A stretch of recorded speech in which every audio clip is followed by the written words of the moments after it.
Bonjour à tous. Avec une présentation pareille, j'avais vraiment peur de vous décevoir. J'ai pas d'aile dans le dos ni rien, pas de super pouvoir.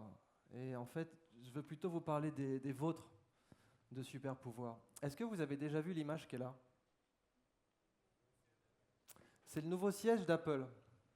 Et en fait, c'est une petite plaisanterie à 4 milliards de dollars que la boîte s'est payée pour fêter ses 40 ans cette année. Et parce que j'ai précisément 10 ans de moins qu'Apple. J'aime bien penser ça. Apple, comme vous le saviez, avant c'était ça. Rigolez pas, c'est un monument classé dans la Silicon Valley. On ne peut pas changer une tuile. C'est inscrit au registre des monuments historiques. J'aime bien les Américains, ils ont le concept d'histoire en train de se faire. Pour eux, c'est du sérieux. Et bon, comment on passe de ça à ça, quoi? C'est un peu la question que tout le monde se pose. Parce que Apple, aujourd'hui, quand ils téléphonent à leur banque pour savoir combien ils ont sur leur compte courant, à votre avis, la banque, elle répond quoi?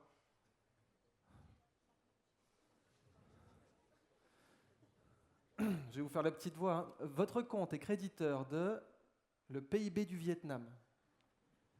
En cash, je ne parle pas de leur valeur boursière. En liquide, c'est ça qu'ils ont sur leur compte, les mecs. Et évidemment, ils ont commencé comme ça. Alors en fait, ça a commencé là plutôt, Apple. Peu de gens le savent. Ça, qu'est-ce que c'est à votre avis?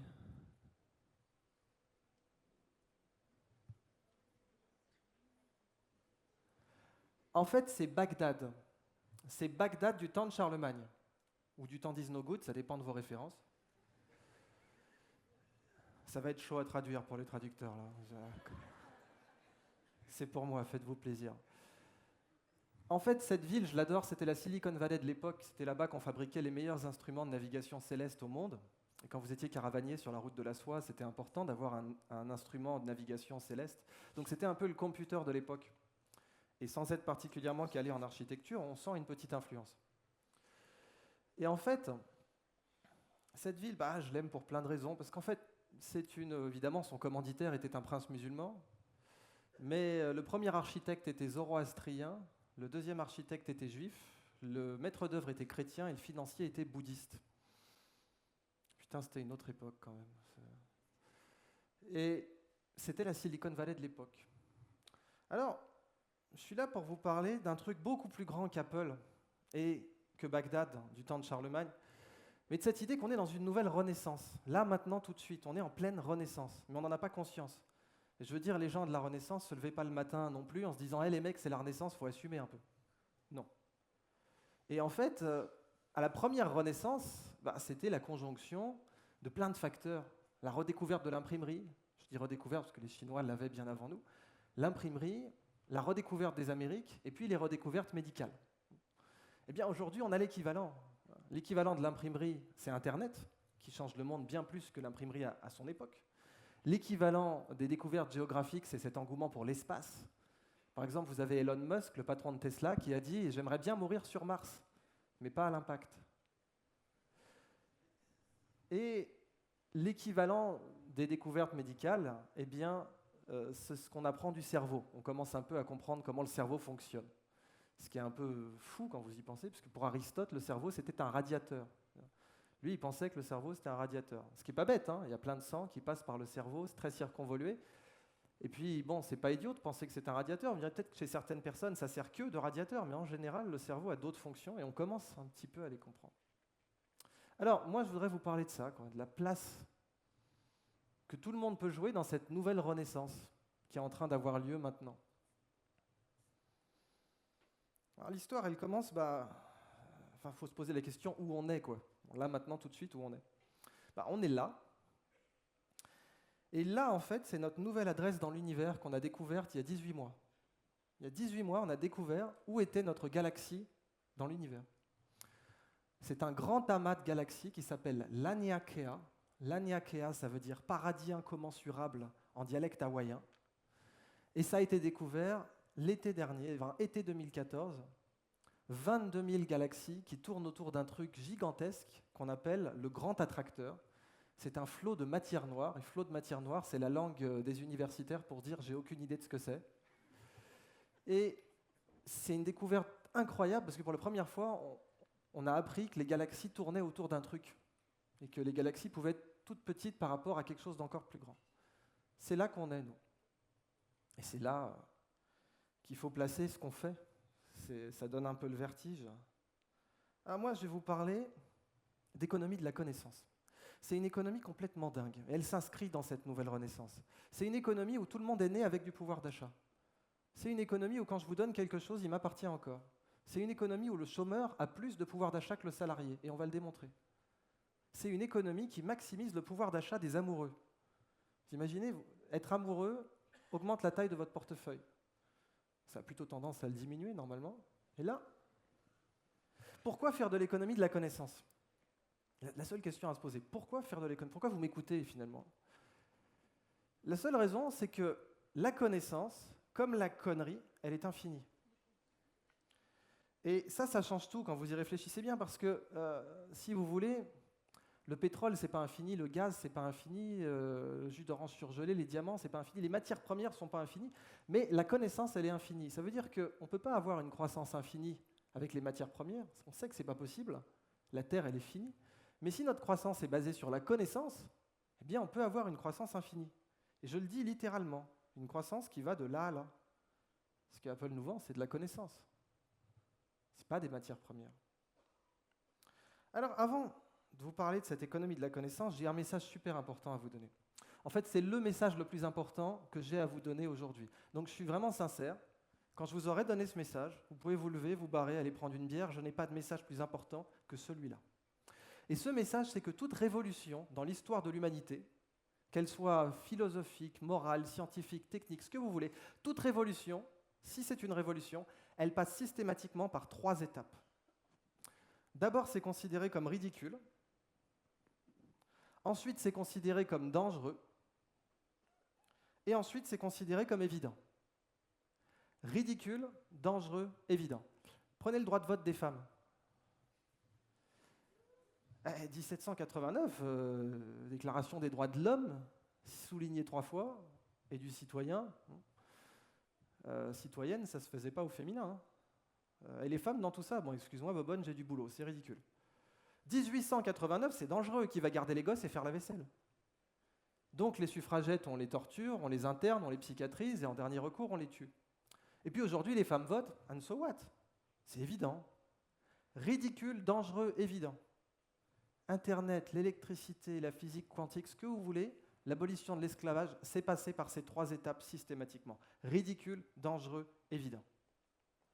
Alors évidemment, la réciproque n'est pas vraie. Toute idée révolutionnaire est forcément ridicule à un moment, mais toute idée à la con n'est pas forcément révolutionnaire. C'est un peu le problème du management, hein. C'est indiscernable une idée révolutionnaire d'une idée à la con. Mais si une idée n'a pas été considérée comme ridicule, elle n'est pas révolutionnaire. Alors, vous allez voir que l'économie de la connaissance, c'est exactement comme ça. Hein. C'est passé par ridicule, dangereux, évident. Je vous ai dit, la première raison de faire de l'économie de la connaissance, c'est que la connaissance est infinie. Et ça, c'est plutôt une bonne nouvelle. Alors, le pays qui l'a bien démontré, c'est la Corée du Sud. En fait, la Corée du Sud, elle a eu un ministère de l'économie de la connaissance. Ce ministère, il crée des parcs d'attractions sur son temps libre. Roboland, dont vous voyez la mascotte ici, Ubo Einstein. Et la Corée du Sud, elle a un ministère de l'économie de la connaissance parce qu'elle n'a rien d'autre à exporter. Il n'y a pas de ressources, il n'y a pas de matières premières en Corée du Sud. La Corée du Sud, elle exporte plus que la Russie aujourd'hui. Que la Russie. Je veux dire, alors qu'ils ont 3 fois moins d'habitants et 171 fois moins de territoire. Et les Russes ont tout. Du pétrole, du gaz naturel, du platine. Ils ont tellement de platine que c'est eux qui ont inventé les premières monnaies en platine. Et malgré ça, ils exportent moins que la Corée chaque année. Et la Corée, il n'y a rien. Ce qu'ils nous vendent, c'est de l'électronique, des lasers, des systèmes de guidage, des voitures, de la connaissance. Et en fait, la connaissance, elle est intéressante parce qu'elle est prolifique. C'est sa première propriété. Elle double rapidement. La connaissance mondiale double très vite. On pense qu'elle double tous les 7 ans. C'est-à-dire que si on compte tous les problèmes résolus sur Terre, la liste des problèmes résolus, elle double tous les 7 ans. C'est un truc de dingue. Ça veut dire qu'en 7 ans et 1 seconde, l'humanité produit plus de connaissances qu'elle en a produit dans les 15 000 dernières années. Uniquement en quantité, bien sûr. Et du coup, pas besoin d'être expert en logistique pour savoir que si vous produisez un bien comme ça, aussi vite, exponentiellement, et que vous le livrez à vos clients linéairement, vous avez un gros problème. Si vous produisez de la connaissance, si vous produisez du blé, disons, exponentiellement, et que vous le livrez à vos clients avec une départementale, à la fin de la journée, vous allez avoir un embouteillage monstre, vos camions qui font la queue et une masse de blé non livrée. La connaissance, c'est pareil. On a une masse de connaissances non livrée parce que l'humanité produit beaucoup plus de savoir qu'elle ne peut en faire circuler. Beaucoup, beaucoup plus. Et ça s'accumule, il y a des tonnes de connaissances qui s'accumulent et qui dorment. Et si on les utilisait, si on les conjuguait, on pourrait peut-être résoudre des problèmes immédiatement. Donc, première propriété de la connaissance, elle double vite. Mais on ne sait pas la faire circuler aussi vite qu'elle grandit. La deuxième propriété de la connaissance, elle est collégiale. Ça veut dire que la vérité est un miroir brisé et chacun en possède un petit morceau. Ça vient d'un poème de Rumi, grand poète soufi du XIIIe siècle, qui a dit « La vérité est un miroir brisé en milliers de morceaux et chacun pense que son morceau représente le tout. » Et oui, comme on a un ego, on a tendance à croire que notre petit morceau de vérité est plus important que celui du voisin.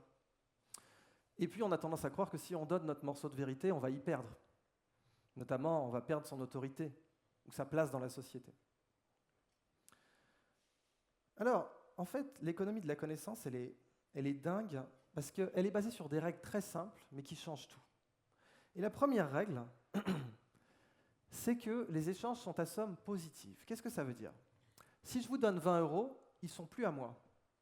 On dit que c'est un échange à somme nulle. Si je vous donne 20 €, ça fait moins 20 pour moi, plus 20 pour vous, moins 20 plus 20, ça fait 0. Si je vous donne 20 €, ils ne sont plus à moi. Mais si je vous donne de la connaissance, elle est encore à moi. Là, je suis en train de vous donner de la connaissance, et je peux la donner à quelqu'un d'autre juste après. Si la connaissance sortait de ma tête quand je la donne, avec le nombre de confs que j'ai faites, vous auriez une aubergine à la parmigiane en face de vous, là. La connaissance ne sort pas de mon cerveau quand je vous la donne. Alors que si c'était de l'argent, je serais plus pauvre. Ça, c'est plutôt une bonne nouvelle. Je vous ai dit, imaginez une économie où quand je vous donne quelque chose, il m'appartient encore. L'économie de la connaissance, c'est ça. Je vous donne de la connaissance, elle est encore à moi. Je peux la donner à autant de personnes que je veux. La deuxième loi, c'est plutôt une mauvaise nouvelle. Les échanges de connaissances ne sont pas instantanés. Et oui, un transfert de propriété, c'est instantané. C'est-à-dire que donner 20 € ou 20 millions d'euros, c'est une signature sur un chèque, c'est instantané. C'est tellement instantané, d'ailleurs, qu'il y a du trading haute fréquence aujourd'hui, dont la limite légale est la nanoseconde. Ça veut dire qu'on a le droit légalement d'échanger un sac de riz 1 milliard de fois par seconde sur les marchés financiers. Mais la connaissance, elle prend du temps. Cette présentation, elle prend du temps. Je ne peux pas vous la donner en une nanoseconde. Ça, c'est plutôt une mauvaise nouvelle. Les échanges de connaissances ne sont pas instantanés, ils prennent du temps. Enfin, la troisième loi, c'est une très bonne nouvelle. Les combinaisons de connaissances ne sont pas linéaires. Qu'est-ce que ça veut dire ? Si vous prenez 20 € et 20 € et que vous les mettez ensemble, ça fait 40 €. C'est linéaire, 20 plus 20 égale 40. Si vous prenez un sac de riz et un autre sac de riz que vous les mettez ensemble, ça fait 2 sacs de riz, c'est linéaire, 1 plus 1 égale 2. Mais si vous prenez un kilo de connaissances et que vous le mélangez avec un autre kilo de connaissances, ça ne fait pas 2 kilos de connaissances, ça en fait 3. Parce qu'à chaque fois que vous regroupez 2 connaissances, ça crée une troisième connaissance. Ce qui n'est pas le cas avec les matières premières. Si vous mettez 1 litre de pétrole et un autre litre de pétrole, ça ne fait pas 3 litres. Ce n'est pas le cas avec l'argent non plus. Si vous mettez 20 et 20 €, ça fait 40, pas 50. Mais avec la connaissance, si vous mélangez les connaissances, ça crée plus de connaissances. Et ça se résume dans cette magnifique équation mathématique toute mignonne qui dit en fait savoir. K, c'est pour savoir. Je suis un geek, hein. Pour moi, les équations mathématiques, c'est mignon, désolé. Je me soigne, mais... K, c'est savoir, knowledge. Savoir A et B ensemble, ça veut juste dire et le petit triangle. Savoir A et B ensemble, dans la même parenthèse, c'est plus que savoir A et savoir B séparément. Mais cette équation, elle ne marche pas si vous remplacez savoir par posséder. Posséder A et posséder B ensemble, c'est pas plus que posséder A et posséder B séparément. Avoir 20 000 € sur un compte en banque, c'est pas plus qu'avoir 10 000 et 10 000 sur un autre. Alors que dans l'économie de la connaissance, si vous versez tout sur un seul compte, vous créez de l'argent. Alors pour moi, la plus belle dimension de l'économie de la connaissance, c'est la structure de son pouvoir d'achat. Et j'ai laissé la slide vide parce que je vais vous le faire deviner. Là, on est en train de réaliser une transaction de connaissance. Je vous donne de la connaissance là tout de suite. Et vous me donnez 2 choses en échange. Lesquelles ? Oui, alors l'écoute, ce n'est pas obligé que ce soit par les oreilles. Donc pour être plus général, qu'est-ce qu'on peut dire autre que écoute ?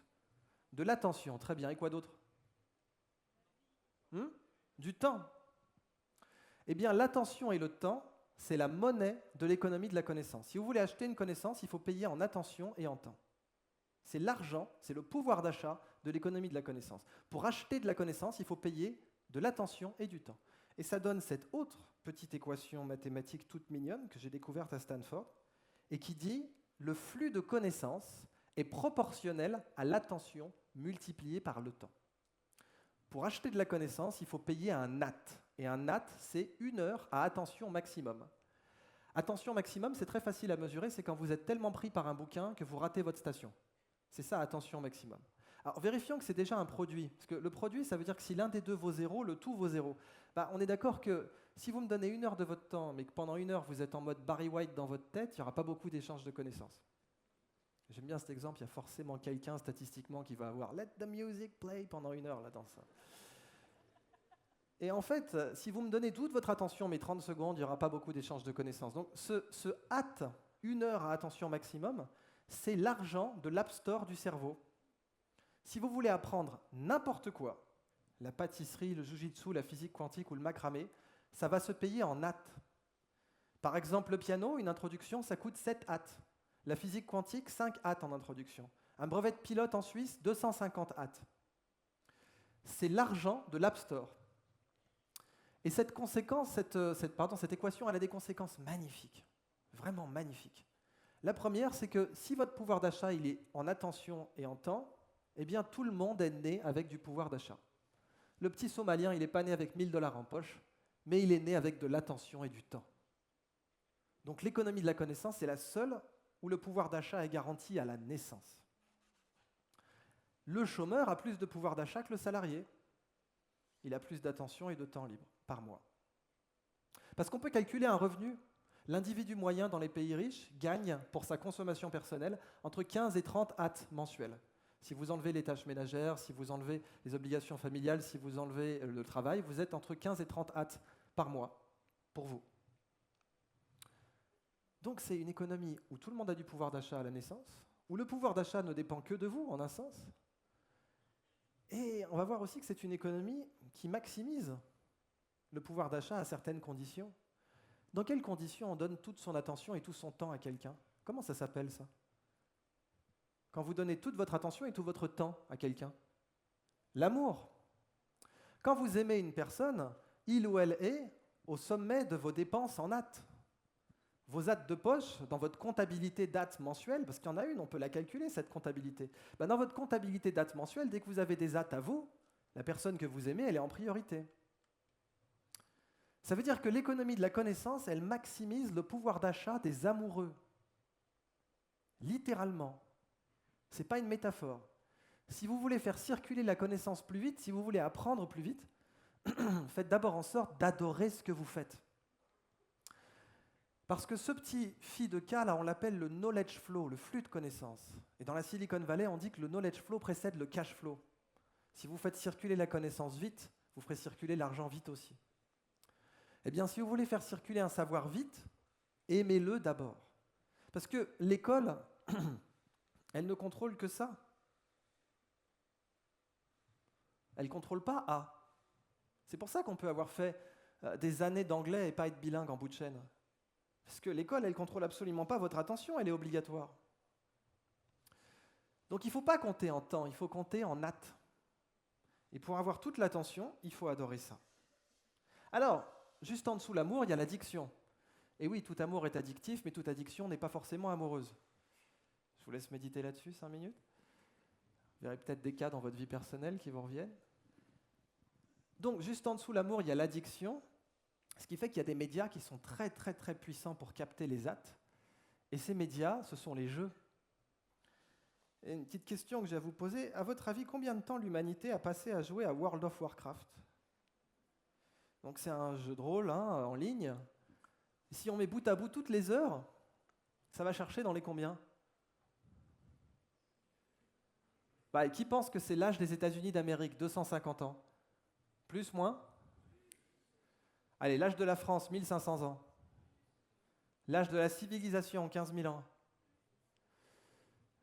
L'âge de Homo sapiens, 200 000 ans. 200 000 ans, c'est beaucoup là quand même. En homme-heure, pour une PME, ça commence à être sympa. Je vous donne le résultat?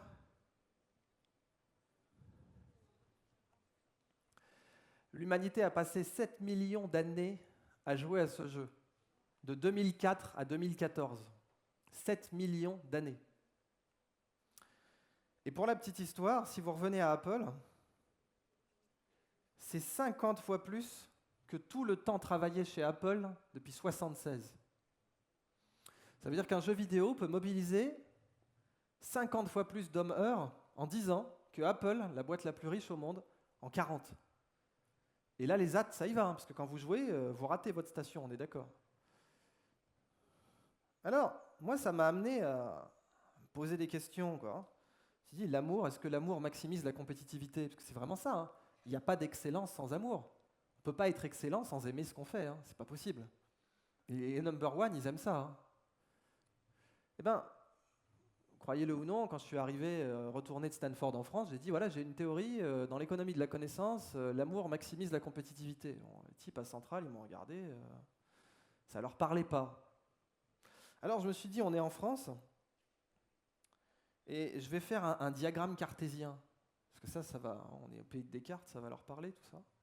Donc j'ai appelé cette théorie « Love Can Do ». Et donc on met love en ordonnée, et on met can do en abscisse. Can do, c'est est-ce que je sais faire mon métier. Donc love, c'est est-ce que j'aime mon métier, et can do, c'est est-ce que je sais le faire. Alors, love, on le met dans l'axe des Y, hein, parce que Y, c'est why en anglais. Hein.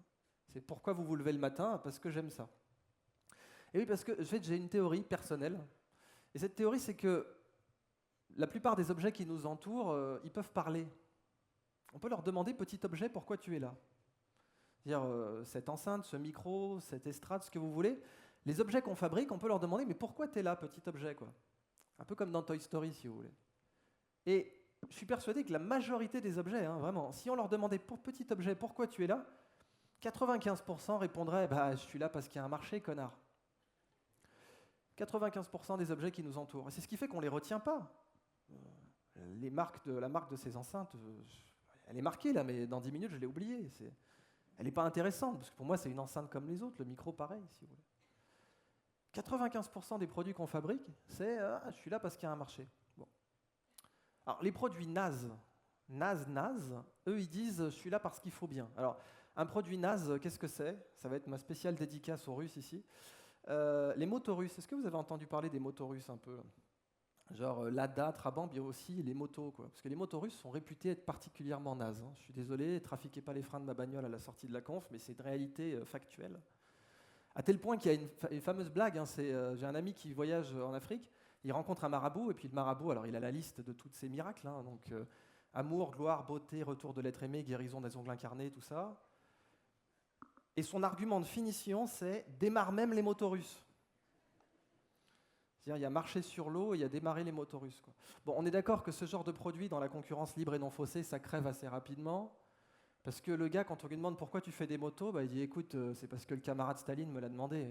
Moi, je voulais être vétérinaire au départ, hein, mais je fais des motos. Bon. Quand vous placez les entreprises selon qu'elles aiment leur métier et qu'elles savent le faire, bah, vous voyez un peu le type de joueur qui existe. Le joueur au-dessus de la mêlée, c'est celui qui fait ce qu'il aime et ce qu'il sait faire. Au-dessus de la mêlée. Alors, au-dessus de la mêlée, ça veut dire quoi? Ça veut dire il y a vous et il y a le reste du monde. C'est pas le leader, hein, c'est il y a vous et le reste du monde. Le leader, il est derrière, c'est le leader du peloton, mais le peloton, il est 2 km derrière vous. Alors typiquement, on pense à Apple, parce que, petite anecdote, Chris Martin, le leader du groupe Coldplay, et Gwyneth Paltrow, l'actrice hollywoodienne, donc la rockstar et l'actrice hollywoodienne, ont une fille. Comment ils l'ont appelée? Apple. Qui va appeler sa fille Samsung? C'est ça au-dessus de la mêlée. Ça fait rigoler, parce que c'est pas rationnel, quoi.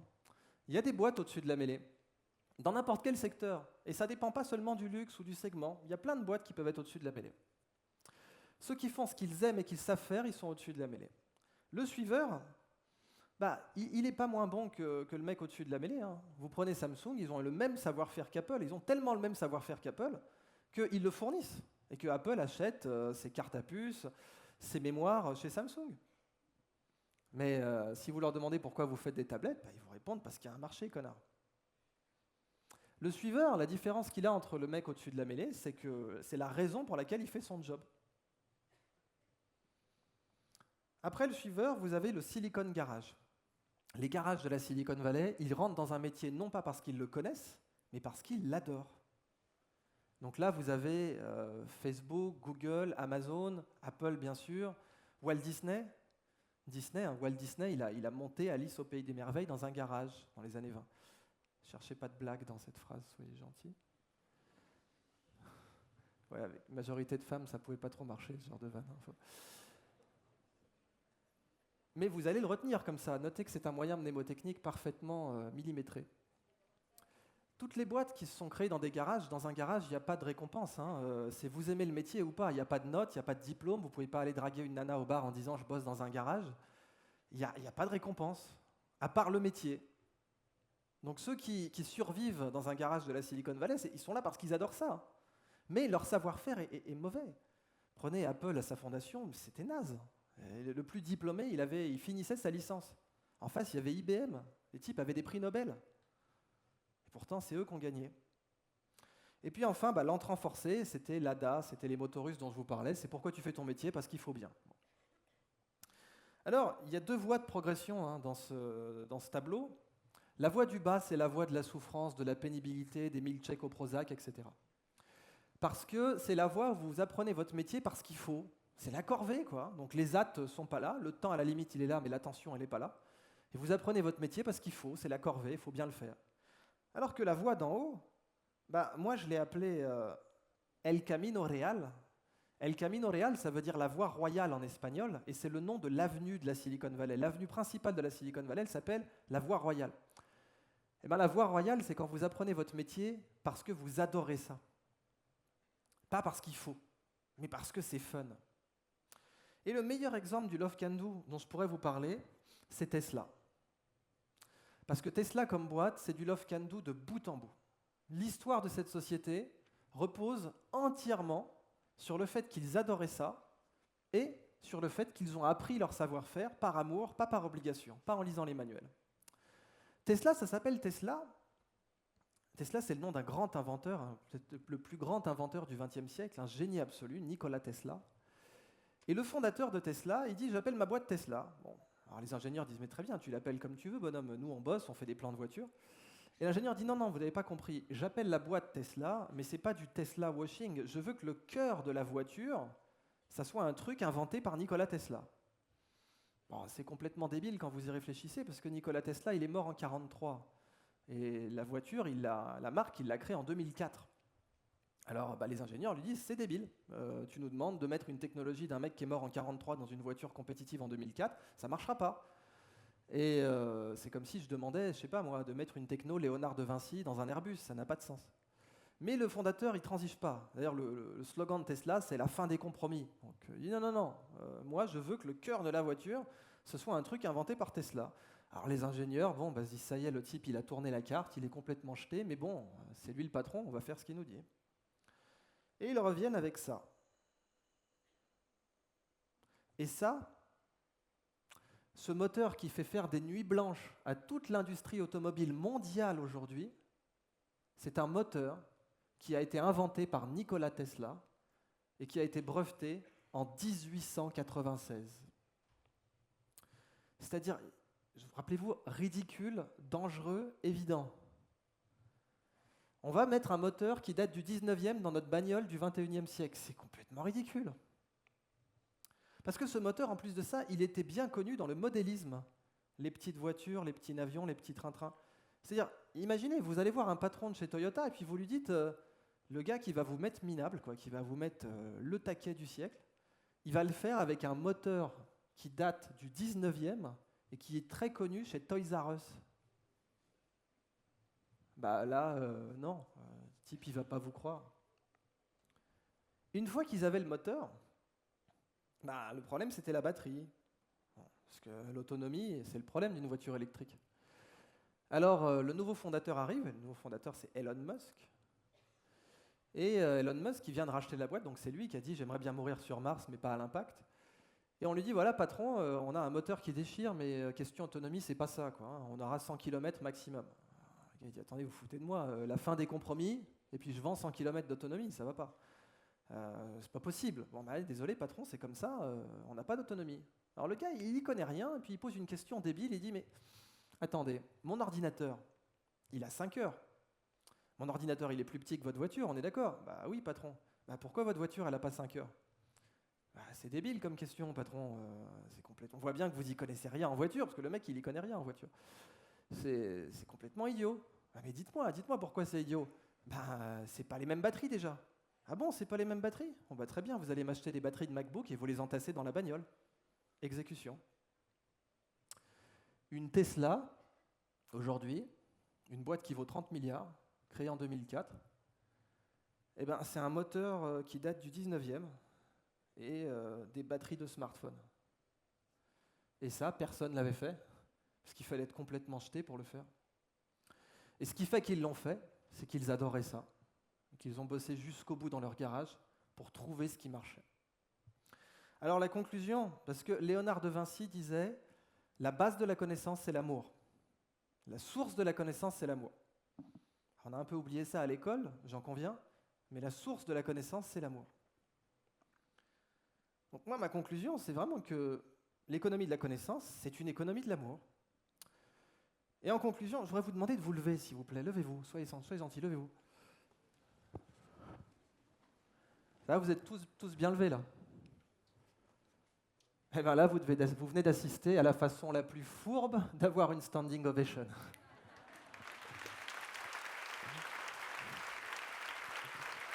Idriss Aberkan. Reste avec nous, Idriss. Reste avec nous. J'ai des questions. T'enfuis pas. Ok. Merci beaucoup. Vous avez dit ça des potes. Hein. Vous pouvez vous asseoir maintenant. J'ai dit, si vous avez des questions, parce que j'imagine qu'il y en a après une telle conférence, c'est le moment de les poser. Et la salle est grande, vous êtes nombreux, et du coup, pour faire ça de façon un peu fun et pas courir partout avec les micros, on a ça, innovation, ça s'appelle une catch box. Donc catch de l'anglais attraper, box de l'anglais boîte, donc c'est une boîte qu'on attrape, et dedans, il y a un micro. Et donc, si vous voulez poser une question, vous vous levez, et je vous lance la catch box, et vous lancerez la catch box au suivant. Rien que pour le jeu, ça peut être fun. Donc je vous encourage à poser une question parce que j'ai envie de voir ça. On la teste depuis hier, mais on a vraiment envie de voir ce que ça donne avec 800 personnes. Alors, qui est chaud? J'envoie à qui? C'est toujours difficile la première question.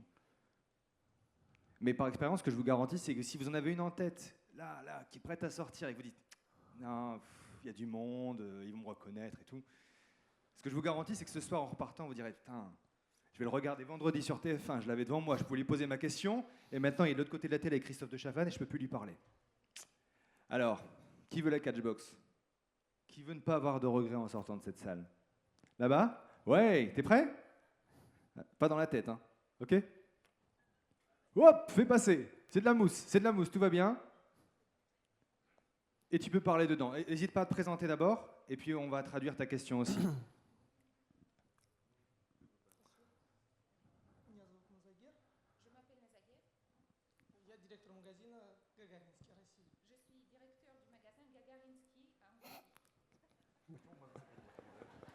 Je sens que c'est... Bravo. Мой вопрос заключается в следующем. Вы женаты? Est-ce que vous êtes marié? Жена. À la connaissance seulement. Спасибо. Merci beaucoup. Ah, j'ai cru que tu allais y avoir droit sur les motos russes. Ouais. Je pensais que c'était... Ah, tu peux l'envoyer là-bas. On fait passer. Ouais, c'est pas mal. Et ça marche, hein. Vas-y, on t'écoute. Donc, bonjour Eric de la DSI. Je voulais savoir comment tu imagines l'économie de la connaissance dans un modèle d'activité comme celui de la grande distribution, des secteurs plus historiques. Qu'est-ce que ça pourrait donner chez nous en fait? Alors en fait, l'économie de la connaissance, on est dedans. Depuis le début, c'est pas la plus récente, c'est la plus ancienne. Parce que les êtres humains, ils échangeaient de la connaissance bien avant d'inventer le troc et la monnaie. Le feu, ça s'est transmis de tribu en tribu, c'était de la connaissance, c'était bien avant d'avoir inventé le langage, la monnaie ou même le troc. Donc l'économie de la connaissance, on a toujours été dedans. Et par exemple, si je vous dis que le diamant, c'est de l'économie de la connaissance, pourquoi? L'industrie du diamant, c'est de l'économie de la connaissance, pourquoi? Réfléchissez un peu. savoir-faire pour le tailler ou... Et bien sûr, la marge, elle n'est pas en Afrique du Sud, elle est à Anvers. C'est la taille qui fait la marge du diamant, 85% de la marge précisément. La taille, c'est de la connaissance. C'est de la connaissance qui remonte à la taille du silex. Donc vous faites de l'économie de la connaissance, puisque j'imagine qu'il y a quelque chose que vous savez que les autres ne savent pas. À partir du moment où il y a quelque chose que vous savez que les autres ne savent pas, vous faites de l'économie de la connaissance, dans n'importe quel métier. Merci beaucoup. Merci Eric pour la question. Qui lève la main? Qui veut voir ce que ça fait de se... Ouais, là-bas au bout. Alors, il va falloir faire du relais, là. Vas-y, Eric, de toutes tes forces, et on va le faire passer en relais. C'est parti? Oh, Jesus. C'est parti, ça arrive là, on fait suivre. Attention, vas-y, lève-toi. Hop, hop, hop. Yeah! Touchdown. Allô, ça marche? Tu peux te... Vas-y, lève-toi, Ouais. présente-toi. Laurent, je suis de la DSI. Moi, Ah, la DSI en force, ouais, ils sont là. je m'éloigne un tout petit peu de l'entreprise. Je dis, mais je suis sûr que tu vas nous sortir un truc génial pour, je ne pourrais pas reprendre un mot connu, inverser la courbe du chômage. On réduit le chômage en France. Je suis sûr qu'avec la connaissance, l'intelligence, on doit faire quelque chose. On doit avoir une idée là-dessus. Alors, merci beaucoup de cette excellente question. C'est précisément le sujet de la conf de cet après-midi. Donc là, bravo, je n'ai pas de complice dans le public, mais c'est la conclusion de la conf de cet après-midi. Donc les deux autres bulles que vous voyez là, enfin qui étaient sur le support quand je l'ai présenté, ça sera comment créer des emplois avec l'économie de la connaissance. Absolument. Ah bah super, merci. C'est le meilleur teaser qu'on pouvait espérer. Idriss revient cet après-midi, donc si vous avez des questions, préparez-les. Vous l'entendrez cet après-midi sur un deuxième sujet. Merci beaucoup. On l'accompagne sous vos bravos. Merci beaucoup, Idriss Aberkan.